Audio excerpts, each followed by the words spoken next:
Hey there viewers, thank you for tuning into Supermariodiagnostics once again. Today we are working on a 2019 GMC Sierra Denali 6.2 liter beast, and the concern is that check engine light is on, an emissions light is on, and it's not on right now. I'm not gonna waste any time trying to show you that, but we do have a code. Went ahead and did my pre-scan, of course. That is step number 2. Step number 1 being put a maintainer on the thing. That's why the hood is open. We got a maintainer hooked up, and that's the code that we have, a P0498. Now if you are looking for the quick fix, go ahead and slap a vent valve on this thing, send it down the road, you're good to go. But for the rest of you who actually believe in testing, let's go ahead and do some testing. So low voltage means it doesn't matter. To me, it doesn't matter personally. It's a 2-wire solenoid. It's like an injector. It just opens and closes a valve. So first I'm gonna do some digging, right? There may be a fuse involved. It could be a blown fuse for all we know. So I'm gonna find a fuse, check the fuse, but more than likely we're gonna be accessing the vent valve and treating it like just like any other valve. It's a 2-wire valve. All it is, it's a ground and a power. And more than likely it's going to be power at all times. It usually is. And typically the ground side is commanded by the engine computer. So we're going to do some digging. We're going to do our homework before we do anything else. Just some observations, because I did hook up my maintainer. I did open the hood, and I do see some stuff going on over here, right? We got, well, that's going to be very hard to see, but there's a lot of droppings going on over here. I wouldn't be surprised if we had some kind of a harness issue due to whatever may be here. It could be a rat, could be it's more than likely a rat. It looks like a rat to me. I won't show you the droppings to spare you, but more than likely we have a harness issue. But either way, we're gonna test, not guess. So we have our service information over here. I'm hooked up to all data as per usual. And I've already saved my pre-scan, and we're going to look up our diagrams. And usually our vent valve circuit is in the powertrain management diagrams and should be very straightforward. You guys know me, I like to hit my control F. I'm going to type in vent, and typically I like to put the last letter right after it finishes loading. So immediately I saw something right here. We're going to zoom in a bit. We got a 2-wire solenoid here, and let me zoom in a little more in case you guys can't see that. We got the top left side of fuel tank and the evaporative emission vent solenoid valve, 2 wires, red and white, and our red and white goes to our ICCM CVS fuse F62. It's a 10 amp circuit, so I think if I was to do some kind of a load replacement, we would have no problems there, because my headlamp typically consumes about 4 amps, and it should be a hot at all times deal. It doesn't matter to me because I'm keeping the key on with the maintainer, so I am as happy as can be there. So let's see who controls this thing. I'm gonna follow our white wire here, right? And we see that it goes to our vent solenoid control, and that is our fuel pump driver control module. So that's a first. I can't say I've seen that before. And we got the full highlight right here for you.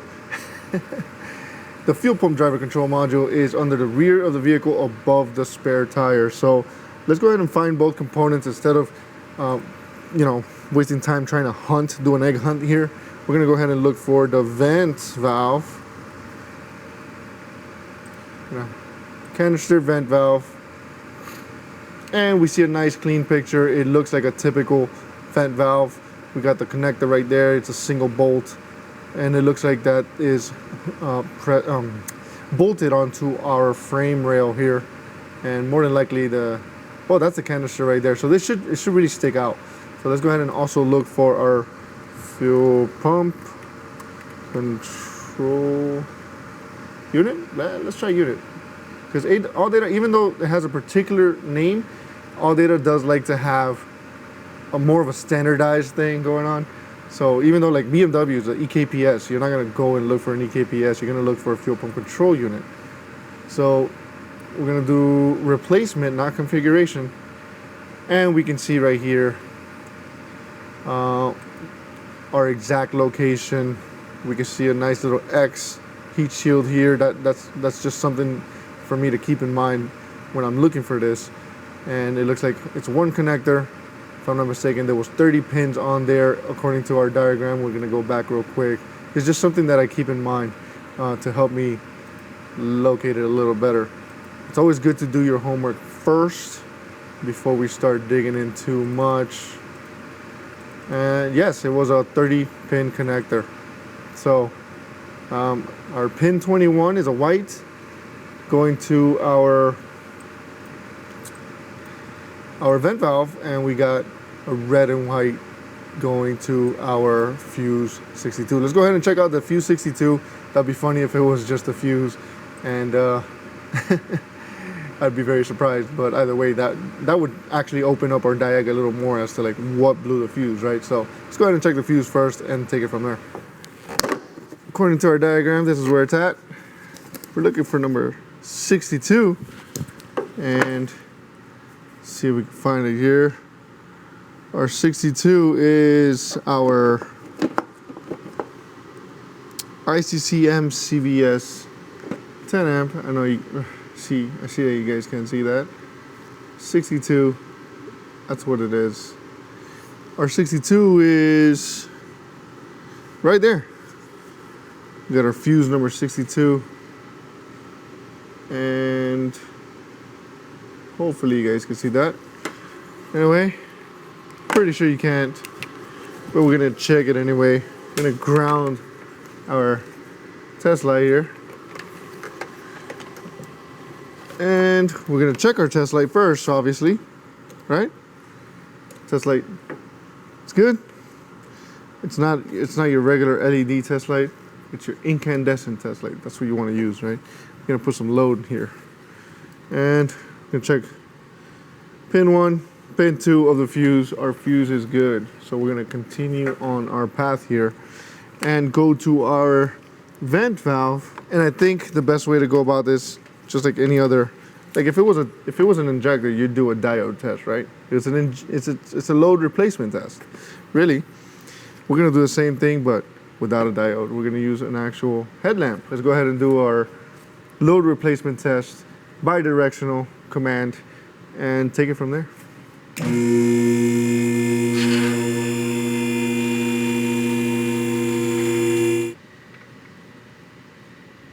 It does not take much to get this thing moving around. I don't care who you are. You are not too good to do this.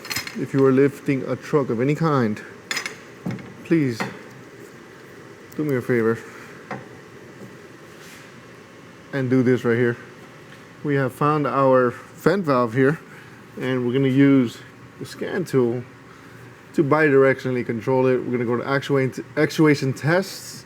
We're gonna go to evap system. We're gonna go to vent solenoid valve here. And if you didn't know already, this is a normally open valve, right? So it shows no commanded state. We're going to not vent is normally open, right? Venting is normally open, but our not venting is our commanded state. So we're going to go to not venting and listen. And nothing happened. I didn't hear anything, so we're gonna go to venting. I heard a little something there, not much. We're gonna go to not venting.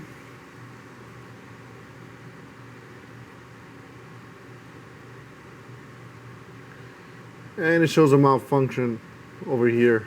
We're gonna go to venting. Oh, and I must have hit this by mistake, the back button.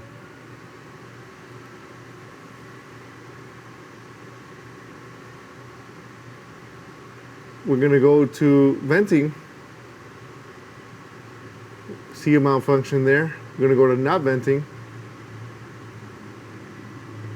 We see another malfunction over here. Doesn't really matter. What we're gonna do is look for what's missing, right? So we're gonna do a load replacement test, get a headlamp in there, and see what we are missing. Let's go ahead and disconnect this connector here. It's got one of those handy dandy red tabs on there. I don't care for them, to be honest with you. They're usually a pain to remove, so I'm going to use my pocket screwdriver to remove it. I'm going to push the tab in, and get it out. We can see that our connector looks pretty good. It doesn't look like it's damaged. We got no bent pins in there, so let's continue on our testing. We've got our test lamp here ready, and I'm gonna stick to the color codes, right? Got our black lead right here. We're going to hook that up so our red wire is the one sticking out to the right of your screen. So our black wire is going to go to the left of that. Our pin tension feels really good, and our red lead is going to go next to that, and the pin tension feels really good as well. So we're gonna put this right here. We're gonna have it hanging. Very easy test, right? And I can see already, I'm gonna turn off this lamp. We can see right here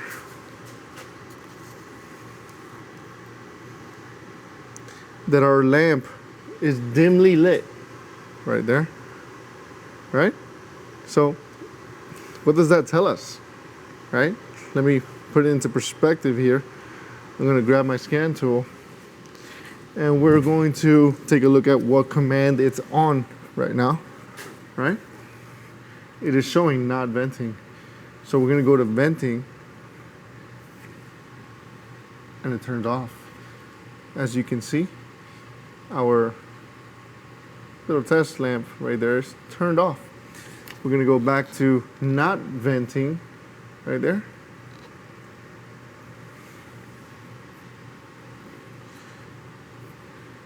And it dimly illuminates.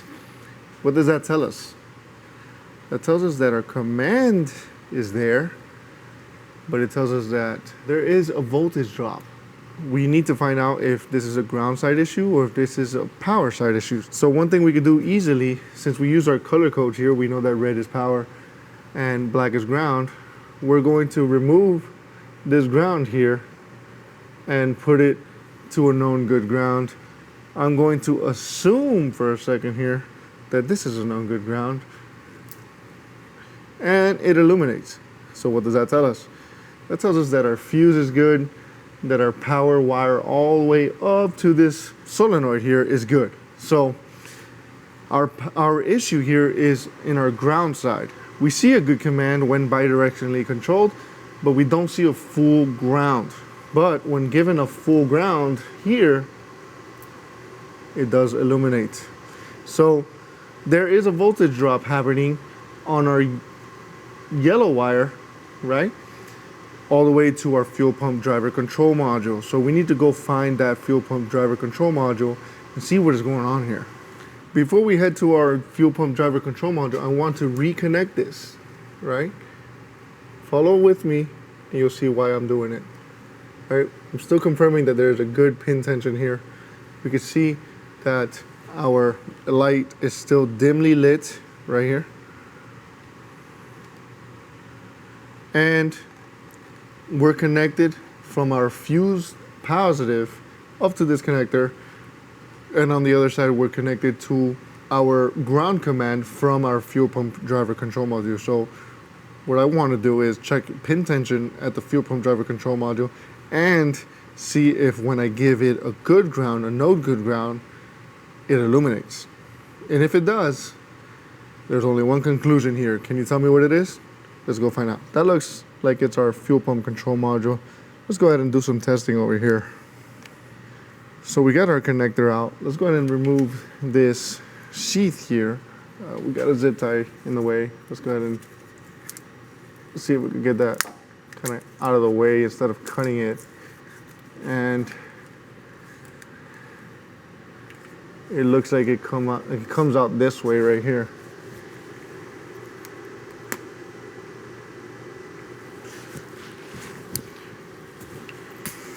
And of course I dropped my pocket screwdriver twice. And let's go ahead and remove this sheath here. Nice. That wasn't too bad. And we got it going. So we saw pin 20, I think it was a 22. You're gonna see this is showing me a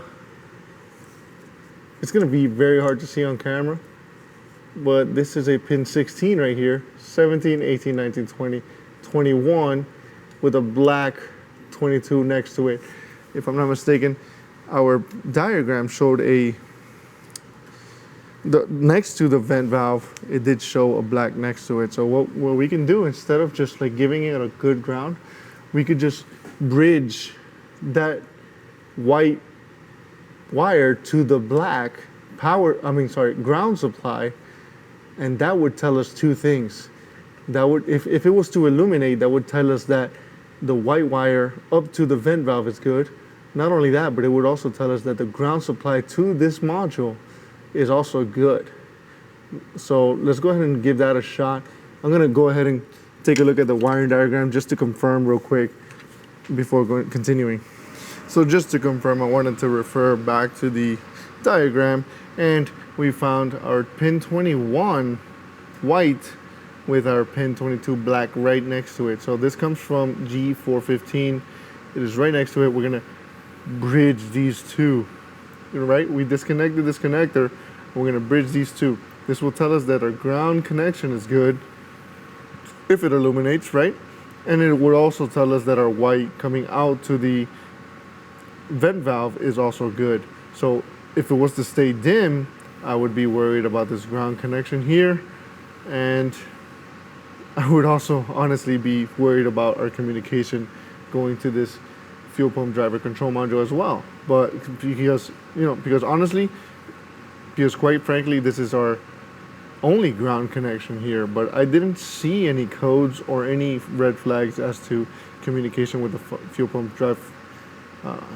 pump driver control module. So that's our plan of attack. Bridge pins 21 and 22.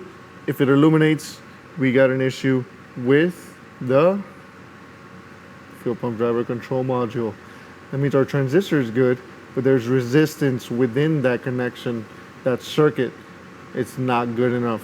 If I bypass it and it illuminates perfectly, we got a problem with this module and nothing else. So that rules out our ground, and that also rules out our harness connection all the way up to the vent valve. So according to my guesstimation, we've got the correct terminals right here. I've got a bridge right between the two, thanks to, AES Wave for providing a kick-ass kit. And we're going to give that bridge between pins 21 and 22, if I could ever find it, right? So there we are, pins 21 and 22. I'm going to bridge that connection. Pin fitment is good on 21, pin fitment is good on 22, and there we are. We've got a fully illuminated headlamp, 4 amp draw. That connection is good. I'm gonna disconnect it and show you guys that it turns off. It'd be kind of nice if I could show you guys this all at the same time. Let's do some camera work here, right? Can't be all that easy. Let's do some camera work here and see if we can get this nice picture going on for you guys. I'm gonna go ahead and disconnect this wire, right? And get my big old head out of the way. Boom. Nice, boom, connected. That means our ground is good. That means our harness is good. We're doing a load replacement instead of the vent valve. If I was to connect the vent valve, all we would hear is a click. So we're gonna go ahead and connect it. And I'm gonna put the mic right up to it. I took my microphone off of my shirt and we're gonna go up to it.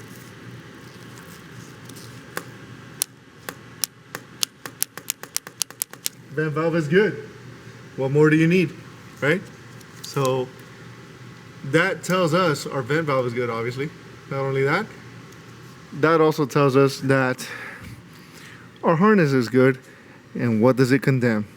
Wow, that's a nasty shot of me. Sorry, guys. Do you know what's wrong? Of course you do. We got a bad fuel pump driver control module. We've got command, bidirectional command. We have CAN bus from the ECM because we're connected.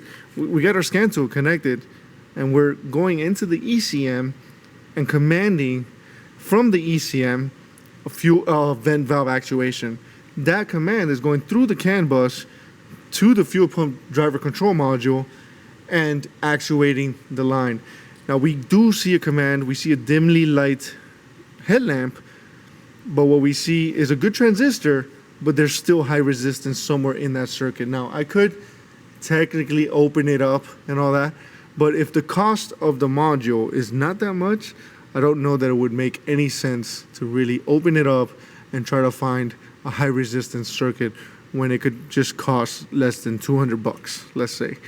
And that way we could provide the warranty, that a confident warranty to the customer, and be fully confident that this repair is completely done. So our fuel pump driver control module is at fault. We've ruled out the harness. We've ruled out the ground supply to that module.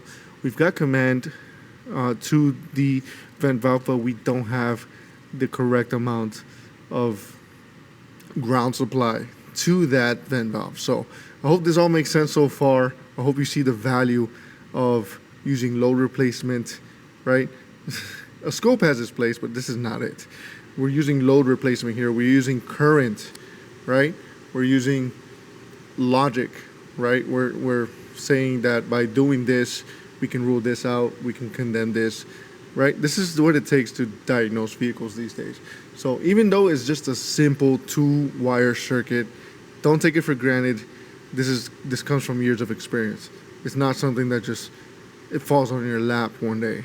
Same thing goes for any 2-wire solenoid. You can rule things out by doing it methodically. And you could save a lot of money by actually diagnosing a vehicle by using methodical techniques as opposed to just indiscriminately changing parts. So with that being said, we're going to go ahead and see if we can get approval for the fuel pump control module and programming, more than likely. I believe, knowing GM on this year, this is going to require programming, replacement of the module, programming, and then rechecking the vehicle. Never close that door on the possibility of something else being wrong. Right now, we've proven without a shadow of a doubt that there's something wrong here with the fuel pump driver control module. But never shut the door as a diagnostician on the possibility of something else going on. So with that being said, let's go ahead and see if we can get an approval, and I will get right back with you guys. So we got the approval to go ahead and replace the fuel pump driver control module, but unfortunately there's it's on intergalactic back order, so there's no ETA in sight, and the customer has decided to pick up the vehicle as is, and we're gonna leave it at that. I think this video is still useful. It shows the importance of not just throwing parts at a car and actually testing and showing that, you know, where you least expect it, there the fault may lie. So thank you all for taking the time to watch. I hope you found this video useful, and I'll catch you all on the next one. Take care.